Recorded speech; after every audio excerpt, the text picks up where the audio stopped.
Good afternoon, my fellow Skolgers. Happy Black Friday, and I hope you had a wonderful Thanksgiving, and I hope you all enjoyed that Thanksgiving evening game, Vikings Patriots. No other way to say it than our Minnesota Vikings are 9-2, and it's such a great feeling to wake up after a Vikings win, especially a primetime win. And again, it was nerve-wracking. It was not easy. It was stressful and close. But that's just how the Vikings are. Obviously, the previous week was not, and we all felt pretty empty and numb after that one. So nice to get back on track and get into the win column again. 9-2 at home, a rocking crowd. I really wish I could have been there for that one. The crowd was insane. It was a fun game to watch, no doubt about. And it felt like a big team win. There were obviously some things that still need to be worked on. More of the same. That secondary. We need this little 10-day stretch here. We need it. We got to get healthy. It's difficult when you're playing, your fifth string cornerback out there. That's not a recipe for success. We need to get healthy. Hopefully this little 10-day stretch allows that to happen a little bit. And the crazy thing is, as I said in episode 1 of Zafa Talk, that it's probably going to come down to us being able to stop the run and hoping to try and force Mac Jones to beat us with his arm, because I didn't think he was capable. What has he shown this season to prove that? Well, that's the problem is we did pretty well against the run overall. I mean, Ramondre Stevenson, 36 yards on the ground on 7 carries. Damian Harris only had 16 yards.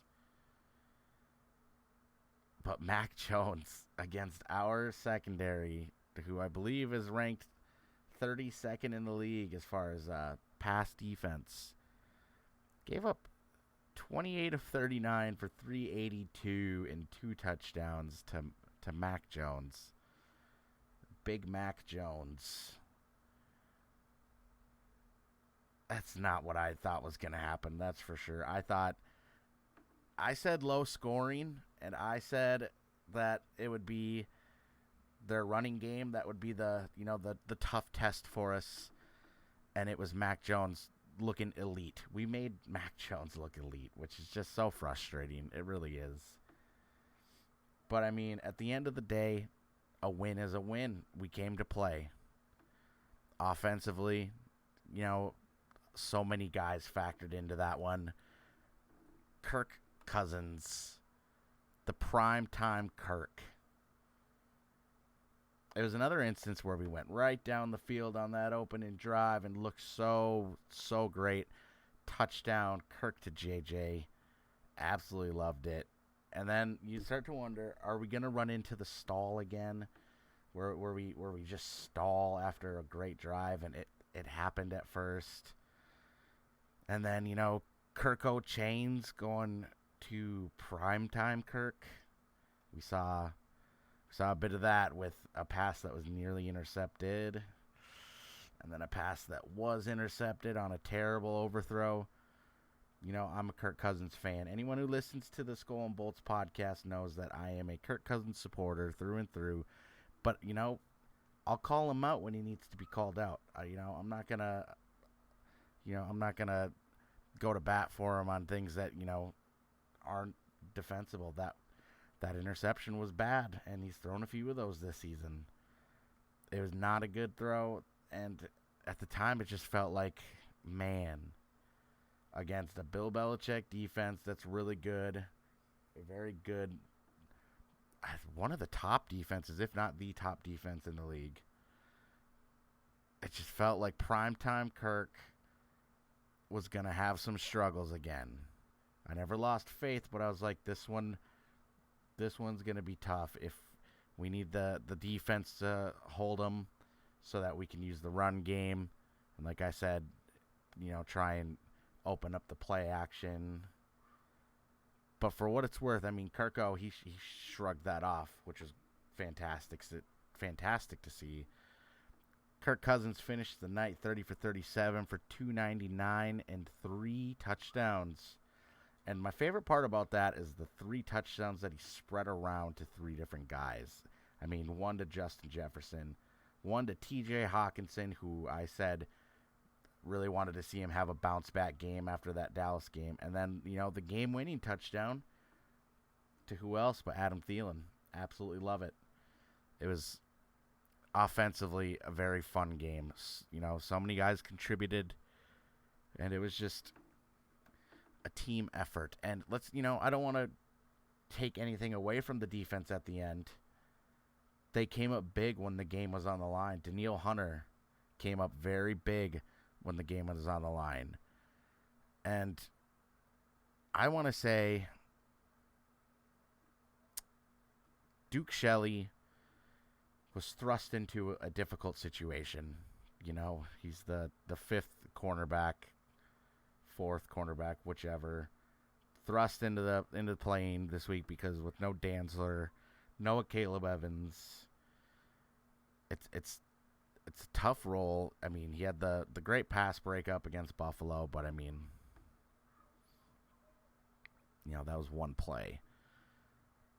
He made a lot of mistakes out there, and obviously as a football fan who sits on the couch and watches, that's very easy for me to say. But I want to say he made some mistakes, but he also had some strong plays. There were a couple, strong tackles there. And, he had some moments where he looked like, it was like, okay, dude can ball, just needs some more time. Obviously, our secondary was torched, but, it's neither here nor there right now. We just need to, keep working and take this W because we should be getting a Caleb Evans back. I know Dantzler's on IR, but we should be getting Evans back. Honestly, I know it's so early and both have seen such limited play time. I think that I would rather see Duke Shelley play a more prominent role than I would Andrew Booth Jr. at this moment. Again, they've both played so little. It's very difficult to say. I just thought that, Booth's game against Dallas was just rough. Very rough. So, doesn't mean that he shouldn't get another chance. That's for sure. Just Duke Shelley. Excuse me. Ugh.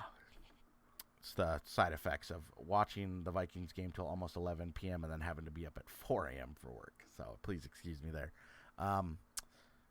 Duke Shelley, I just think I'd like to see more out of him. And Andrew Booth for sure.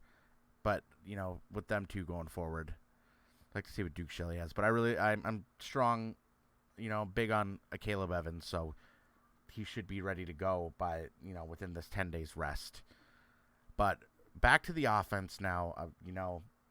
It was, going against a strong defense. The question was, how would the offensive line hold up, especially without Christian Darrisaw? And I'd like to say that I thought that they did a pretty solid job overall. I thought they've protected Cousins very well. He looked very confident in the pocket for most of the game. And with their pass rushers, we did pretty good at keeping them off of Cousins. Let's be honest here. I thought overall they played a really strong game. Matthew Judon did not have, that much of a presence when it came to, Cousins and, disrupting his ability to, make good throws, strong throws in the pocket. And I thought Cousins moved around the pocket well, made so many necessary throws, minus the interception. It is what it is. It was a bad throw, and he had 1 or 2 other bad throws in the game, but he had a lot of good throws. A lot of good throws. His touchdown to Thielen, the game-winning touchdown in the end of it, was such a good throw. Put it just over the defender's hand, which allowed Thielen to make the catch on the back boundary. It was just excellent. And it was a game where, our running game was pretty stuffed. It really was. I mean, Dalvin Cook averaged 1.9 yards per carry. That's not great for him. 22 carries for 42 yards. It's not really him. But I also want to give some credit to O'Connell, the play calling. Wonderful. Got to see Justin Jefferson throw another pass, which is great. I look forward to seeing the day where he throws the touchdown pass. That will be awesome. And I just thought, excuse me, I thought the play calling was very well done. Minus a couple third and shorts where I thought that we could, maybe run the ball. I get it. New England solid defense. We didn't run the ball great, but on 3rd and 1, I'd like to see us run the ball a little bit more. But regardless, I have a lot of faith in our coach. Adam Thielen, a strong day with 9 catches. Justin Jefferson, 9 for 139 and a touchdown. Hawkinson with a touchdown, first as a Viking. Jalen Reagor had a really nice 25-yard reception. And how about King Kene Nwangwu? That man, 2 kick return touchdowns last year. I always wondered why we didn't utilize him more out of the backfield in a screen type role. Screen passes, swing passes, whatever. Thought we'd do it more this season, which we have not done. But he got that chance to return that kick. And he took it 97 yards, which was such a big play because, just giving up the score, down by 7, feeling a little down, need a little, revitalization. And boy, did he get it. Boy, did he get it. Absolutely love to see it. So shout out to Nwangwu for the touchdown on the kick return. And then I guess we better address the controversial play, which I'm going to be honest, I'm a Vikings fan. Obviously, there would be some bias here.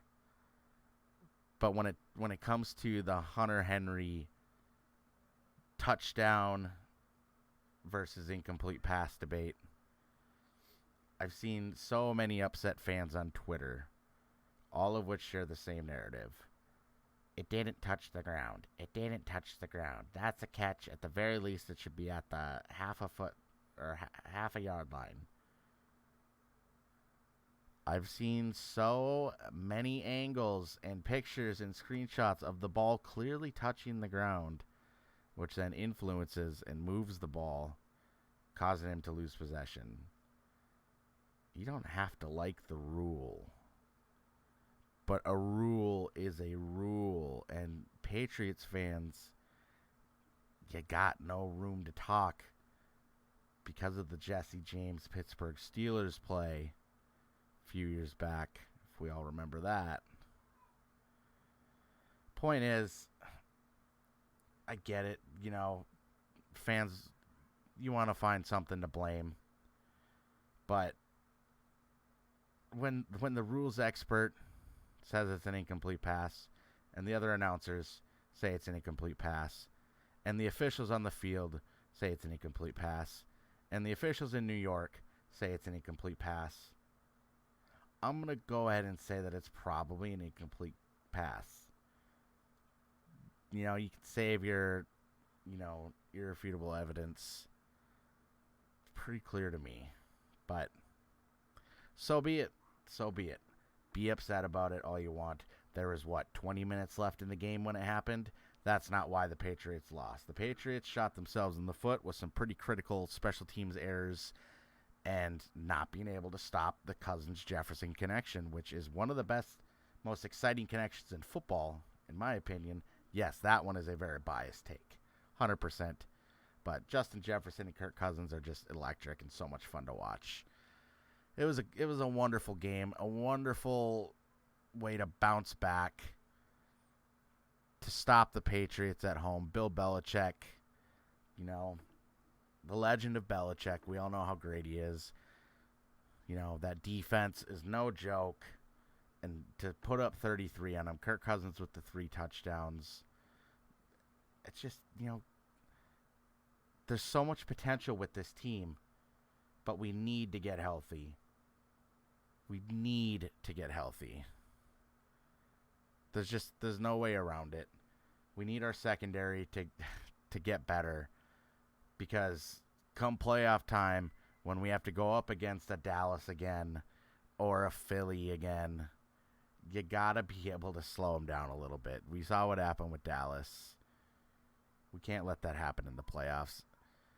And, the Vikings are coming up on a clinching scenario. The Chicago Bears are already eliminated from the NFC North, race. Surprise, surprise. So, with 6 games to go, things are looking great for the Vikings.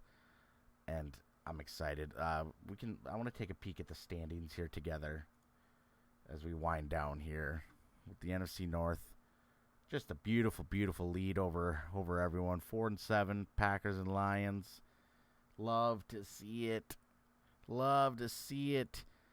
Vikings, coming up next. Big one against the Jets at home. I really like us in that game. When I look at these next 6 games, my opinion, the toughest matchup is right here. December 11th in Detroit. Detroit is a scrappy team. Yesterday, for all of you who watched the game against the Bills, the Lions brought the fight to them. They just left them a little too much time. It was a close one when we played them in week 3. I think it's going to be another nail biter, but we can't overlook the Jets. Do not overlook the Jets. Their record, is significantly improved, and now they're going to be moving on from Zach Wilson for the time being. He's been benched, so whether it be Flacco or Mike White, that could be a new spark. Their defense is solid, so we need to rest up and get ready for them. And then you look at the rest of the games. You got the Colts at home. I like us there. The Giants at home. I like us there. Packers in January. That one, I truly believe that we are just that much better than the Packers right now.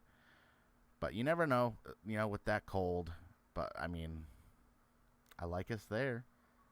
And I like us in Chicago, but, I could see us losing this game right here, because by then there's a good chance we already got the number 1 seed locked up, Maybe Philly drops a couple and we win a couple, huh? Kind of kidding there. Kind of. Just a little bit. Eagles, they have some losable games here. The Titans, the Packers on Sunday, I don't really foresee them losing that. The Titans, they lost to Washington, so it can happen. Tennessee could beat them.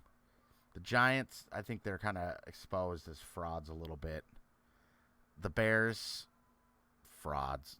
Can't say frauds because they're just bad. Cowboys, that's a big matchup right there all of a sudden. Really big matchup. Very losable for both teams. Saints, Giants, frauds.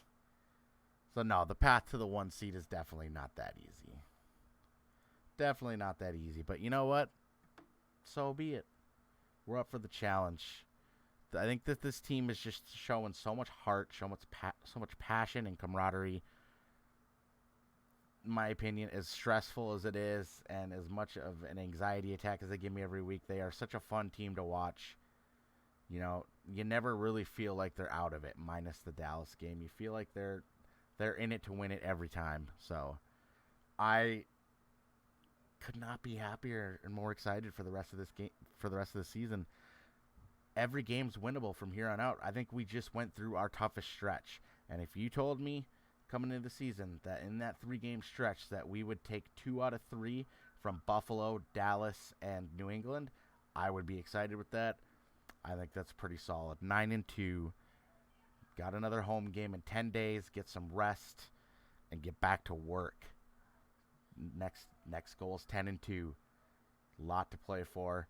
The number 1 seed is available. It's going to take some work. We're going to need some help there, but it's doable. It's very doable. And this Sunday, we get to just kind of kick back and relax, enjoy a day of football without the stress of the Vikings. The excitement, obviously, but it's stressful. But we love it. We're addicted to it. We bleed purple.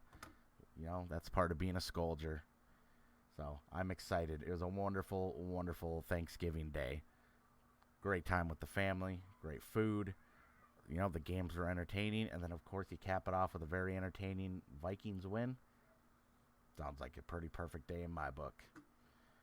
So, yeah, we'll keep you up to date here on the SkolNBolts YouTube channel, the Zafa Talk. I do apologize for everyone who's been waiting for the podcast. It's just with Thanksgiving week, we have not been able to sit down and, bang out a podcast for you guys, me and Cactus. Just our schedules haven't lined up for this one. So if we, aren't able to get a SkolNBolts episode out this week, we absolutely will next week, 100%. So that's why I'm going to, this new Zafa Talk show here is going to be, very sporadic. This is not going to be a scheduled thing. This is just, I'm going to try and upload as much as I can. It doesn't have to be just about football. Obviously, right now, football is the most relevant topic, but this show is also going to be geared towards other interests like hockey. I'm a big hockey fan. Wrestling, MMA, whatever. Video games. We all like video games. So, stay tuned for that. Just more content coming at you guys on the SkolNBolts channel, trying to grow it. So if you're new here, give the podcast a listen, Check it out, me and Cactus Show, SkolNBolts Podcast. Give us a listen. Like the videos if you enjoy them. And please subscribe. Hit that subscribe button. We're just trying to grow this channel a little bit. So also stay tuned. No timetable on it yet, but look out for some more content from Cactus and myself with probably some Call of Duty football talk.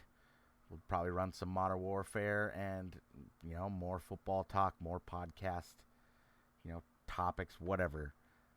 Just gonna try and find more ways to get content out. So thank you guys for watching. Hope you had a wonderful Thanksgiving. If you guys shop on Black Friday, hope you get some great deals. And Skol Vikings, baby. We'll catch you next time.